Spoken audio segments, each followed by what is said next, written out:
नमस्कार। 22 के महासमर में आपका स्वागत है। मैं हूं आपके साथ शुभम त्रिपाठी। और 22 के महासमर में बात अखिलेश के सियासी बयान पर बीजेपी के पलटवार की और दिखाएंगे कैसे सीएम योगी आदित्यनाथ ने एसपी अध्यक्ष को अपने बयान पर माफी मांगने की नसीहत दी है। नमस्कार, मैं हूं आशीष पांडे। आपको बताएंगे आखिर SC/ST वोट को लेकर बीजेपी की क्या है 22 के महासमर की रणनीति। इस वोट बैंक को साधने के लिए आखिर बीजेपी को नारा क्यों बदलना पड़ा। लेकिन महासमर में सबसे पहले हम बात करेंगे अखिलेश पर मुख्यमंत्री योगी के पलटवार की।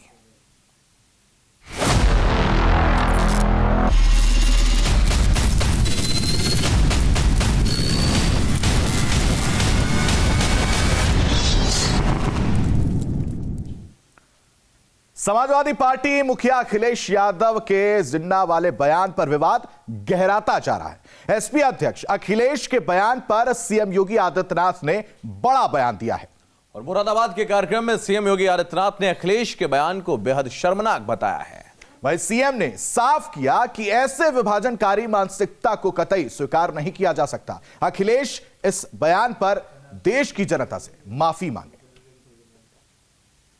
भारत की धरती पर जन्म लेना ये अपने आप में सौभाग्य की बात है। उन जिन्नावादियों के चक्कर में आप मत पड़िएगा। जो लोग जिन्ना को अपना आदर्श मानते हैं। भारत को तोड़ने वाला व्यक्ति, भारत को नुकसान पहुंचाने वाला व्यक्ति आपका कभी हितैषी नहीं हो सकता है। विरोधियों का हर हमला सीएम योगी बर्दाश्त करते हैं। अपने भाषण में उन निजी हमलों का जवाब देना भी वो गवारा नहीं समझते। लेकिन जब बात विभाजनकारी नीति की आती है तो योगी के चेहरे पर एकता राष्ट्रवाद का मिश्रित भाव नजर आ ही जाता है। और ऐसे में कार्यक्रम कोई भी हो, ऐसे विभाजनकारी एजेंडे को सीएम धराशायी करना नहीं बोलते। महापुरुषों पर लांछन लगा करके पूरे के पूरे समाज को अपमानित करने का प्रयास हो रहा है। इस दुष्प्रवृत्ति को कतई स्वीकार नहीं किया जा सकता है और पूरे समाज को और पूरे प्रदेश को इसकी निंदा करनी चाहिए। समाजवादी पार्टी के राष्ट्रीय अध्यक्ष को अपने इस कृत्य के लिए प्रदेश की जनता से माफी मांगनी चाहिए, देश की जनता से माफी मांगनी चाहिए कि भारत के अखंडता के शिल्पी सरदार वल्लभ भाई पटेल का यह अपमान देश कभी स्वीकार नहीं कर सकता। यह तालिबानी मानसिकता जो हमेशा तोड़ने में विश्वास करता है। पहले सामाजिक ताने बानों को जाति के नाम पर और तमाम अन्य वादों के आधार पर तोड़ने की प्रवृत्ति, और जब अपने मंसूबों पर सफल नहीं हो रहे हैं तो महापुरुषों पर लांछन लगा करके प्रयास हो रहा है। इस दुष्प्रवृत्ति को कतई स्वीकार नहीं किया जा सकता है और पूरे समाज को और पूरे प्रदेश को इसकी निंदा करनी चाहिए। समाजवादी पार्टी के राष्ट्रीय अध्यक्ष को अपने इस कृत्य के लिए प्रदेश की जनता से माफी मांगनी चाहिए, देश की जनता से माफी मांगनी चाहिए। मुख्यमंत्री योगी आदित्यनाथ ने यूं ही विभाजनकारी ताकतों को जवाब नहीं दिया। जरा अखिलेश के रविवार को हरदोई में दिए उस बयान को भी सुनिए जिसने हर राष्ट्रवादी सोच वाले शख्स को बोलने पर मजबूर कर दिया है। राष्ट्रपिता महात्मा गांधी, जवाहरलाल नेहरू, जिन्ना एक ही संस्था में पढ़ करके बैरिस्टर बन करके आए थे। एक ही जगह पर पढ़ाई लिखाई की उन्होंने, वो बैरिस्टर बनी, उन्होंने आजादी दिलाई। उन्हें किसी भी तरीके से किसी का भी संघर्ष करना पड़ा होगा तो वो पीछे नहीं हटे। जाहिर है अखिलेश के इस बयान ने 22 के महासमर में वो सनसनी पैदा कर दी है जिसकी टीस हर उन लोगों को सालेगी जो मोहम्मद अली जिन्ना के पैरोकार बनते हैं। समाजवादी पार्टी नहीं, नमाजवादी पार्टी है और ऐसी पार्टी को उत्तर प्रदेश की जनता चुनाव में सबक सिखाने का काम करेगी। ये ऐसी पार्टी को जिस भाषा में ये समझना चाहते हैं जनता उस भाषा में समझाने का काम करेगी। और 2022 में 2017 से भी बुरे हालात समाजवादी पार्टी के होंगे।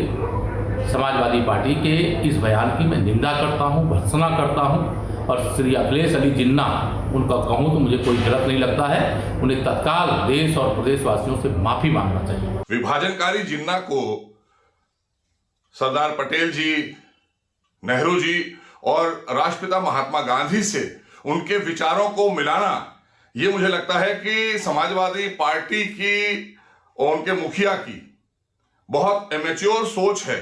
उन्हें शायद इतिहास के बारे में नहीं पता है कि जिसने देश का विभाजन कराया हो, जिसने देश के टुकड़े किए हो, उसको अखंड भारत की विचारधारा के महापुरुष से मिलाना, ये देश के महापुरुषों का अपमान किया है अखिलेश जी ने। उनको पूरे देश से माफी मांगना चाहिए। मोहम्मद अली जिन्ना को लेकर अखिलेश का बयान ये दर्शाता है कि कैसे भीड़ जुटाने के लिए, ध्रुवीकरण के लिए नेता किस हद तक जा सकते हैं। वो किसी भी विभाजनकारी सोच को हम पर, आप पर थोप सकते हैं, लेकिन ऐसी सोच वाले लोगों को जनता जवाब देना जानती है और 22 के महासमर में इसका फैसला भी हो जाएगा। मोहम्मद अली जिन्ना को लेकर अखिलेश यादव के बयान ने सियासी तूफान खड़ा कर दिया है। अखिलेश यादव खुद के बयान से चारों तरफ से घिरते हुए दिख रहे हैं। वहीं भारतीय जनता पार्टी इस बयान के बाद अखिलेश यादव के ऊपर जबरदस्त तरीके से हमलावर है। आज सीएम योगी ने अखिलेश यादव पर हमला बोलते हुए अखिलेश यादव को विभाजनकारी नेता तक बता दिया। सियासी जानकारों की माने तो इस बयान को लेकर अखिलेश यादव को अगले चुनाव में नुकसान भी उठाना पड़ सकता है। वीडियो जर्नलिस्ट अफजल के साथ अविनाश सिंह, न्यूज स्टेट, लखनऊ।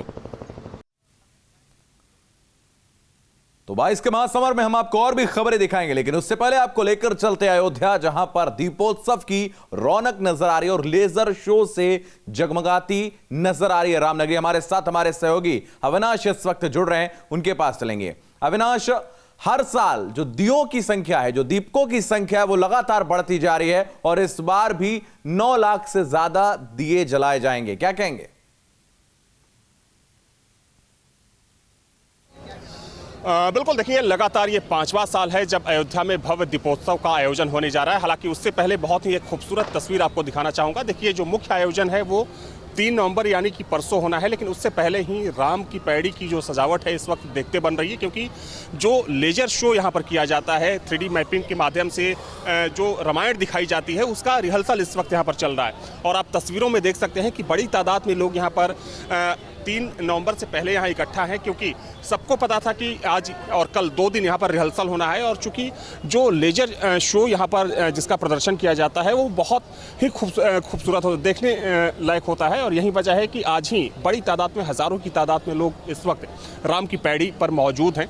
और देखिए सबसे बड़ी बात यह है कि इस बार भी एक नया वर्ल्ड रिकॉर्ड बनने वाला है अयोध्या दीपोत्सव में, क्योंकि इस बार तो चूँकि राम की पैड़ी में एक साथ 9 लाख दिए लगाए जाएंगे, लेकिन कोशिश ये है पर्यटन और संस्कृति मंत्रालय की कि उनमें से कम 7,51,000 दियों को एक साथ यहाँ पर परसों यानी कि 3 नवंबर को प्रज्वलित किया जाए। और चूंकि यहाँ पर जब ये पूरा कार्यक्रम होगा तो उस वक्त खुद सीएम योगी के साथ पूरी कैबिनेट मौजूद रहेगी।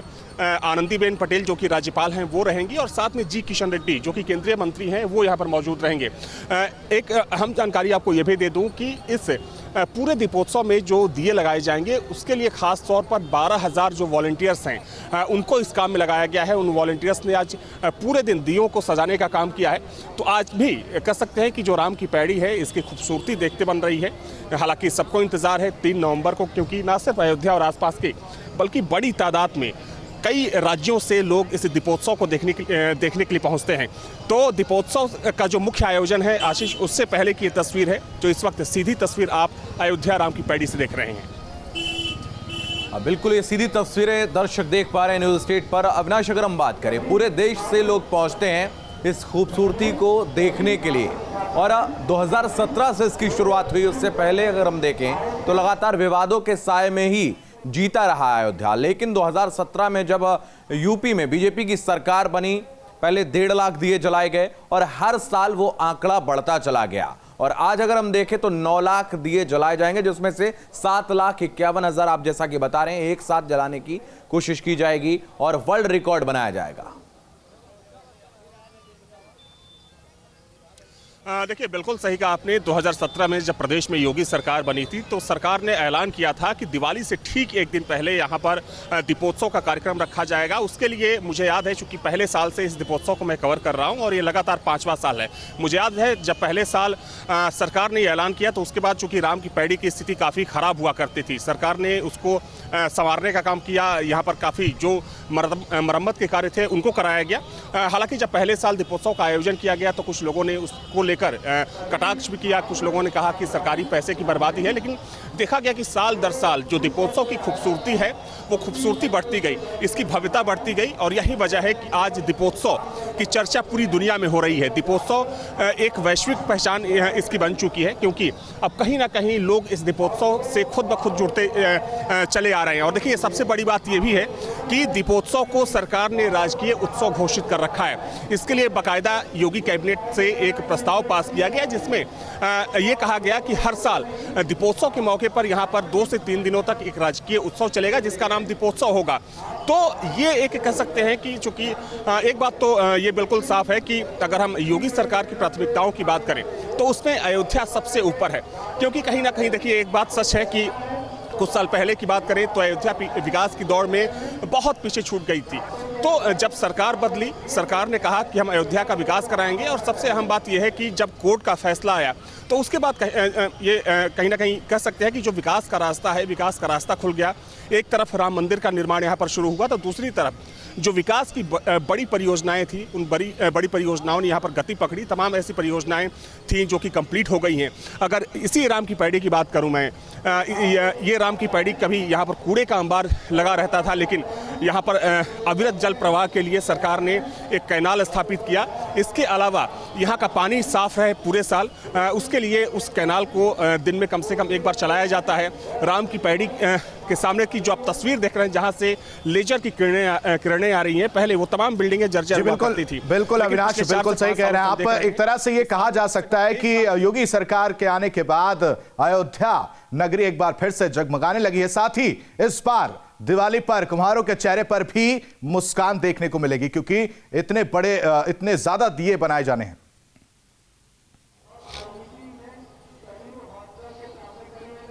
बिल्कुल, देखिए, निश्चित तौर पर कहीं ना कहीं जो दिए बनाए जाएंगे उसका सीधा असर जो कुम्हार हैं, जो प्रजापति वर्ग है, चूंकि ये दिए सीधे तौर पर उनसे लिए जाते हैं। हालांकि माटी कला बोर्ड, जिसे कि योगी सरकार ने स्थापित किया था, माटी कला बोर्ड के माध्यम से अलग अलग शहरों से, जिसमें अगर आगरा की बात करें, अयोध्या की बात करें, लखनऊ की बात करें, जहाँ के जो प्रजापति समाज के लोग हैं जो सालों से, दशकों से दिया बनाने का काम करते चले आ रहे थे, लेकिन बीच में देखा गया कि चाइनीज, चाहे हम चाइनीज झालरों की बात करें या चाइनीज जो दूसरे दिए होते थे, मूर्तियां होती थी, उनकी वजह से जो यहाँ का पारंपरिक जो व्यवसाय था प्रजापति समाज का, वो बहुत ज़्यादा प्रभावित हुआ था। उसके बाद सरकार ने माटी कला बोर्ड बनाया और दीपोत्सव में ये कोशिश होती है कि ज़्यादा से ज़्यादा जो दिए हैं वो प्रजापति समाज से खरीदे जाएं और माटी कला बोर्ड के माध्यम से खरीदे जाएं। तो इस बार भी तकरीबन 9 लाख दिए यहाँ पर लगाए जाएंगे और उन सभी दियों को सीधे तौर पर माटी कला बोर्ड खरीद रहा है। तो जाहिर सी बात है कि जिस समाज के लोग इस काम में कई दशकों से लगे हुए हैं, उनको सीधे तौर पर फायदा मिलता है, क्योंकि आप समझिए कि जब सरकार एक साथ 9 लाख दिए खरीदती है तो कहीं ना कहीं जो उसका असर है उन लोगों के व्यवसाय पर पड़ता है, उनका व्यवसाय आगे बढ़ता है। बिल्कुल अविनाश, आप हमारे साथ बने रहिए। तो अयोध्या में दीपोत्सव की रौनक देखने को मिल रही है, साथ ही लेजर शो से रामनगरी जगमगाई है। लेजर शो का आयोजन हो रहा है और रंगारंग रोशनी से पूरी अयोध्या नहाई हुई है।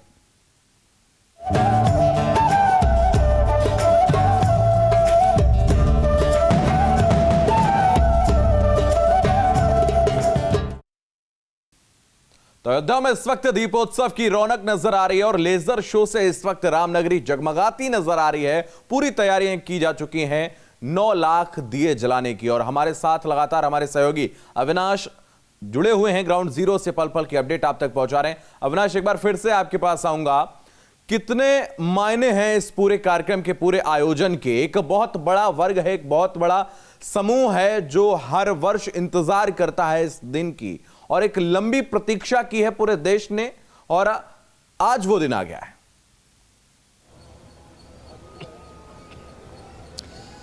देखिए, जहाँ तक सवाल इस दीपोत्सव के आयोजन को लेकर है तो इसमें कोई दो राय नहीं है कि दीपोत्सव के आयोजन ने अयोध्या की खूबसूरती को और ज़्यादा बढ़ा दिया है, क्योंकि ये वही राम की पैड़ी है। आपको बता दें कुछ साल पहले तक जब हम लोग आते थे तो कुछ साल पहले तक यहाँ पर कूड़ों का अंबार लगा रहता था, जो राम की पैड़ी है, यानी कि जहाँ से जल का प्रवाह होता है वहाँ पर गंदगी जमा होती थी। लेकिन अब राम की पैड़ी जगमगाती है। तस्वीर आप खुद देखकर समझ सकते हैं कि राम की पैड़ी की तस्वीर पिछले 4-4.5 सालों में कितनी बदल चुकी है।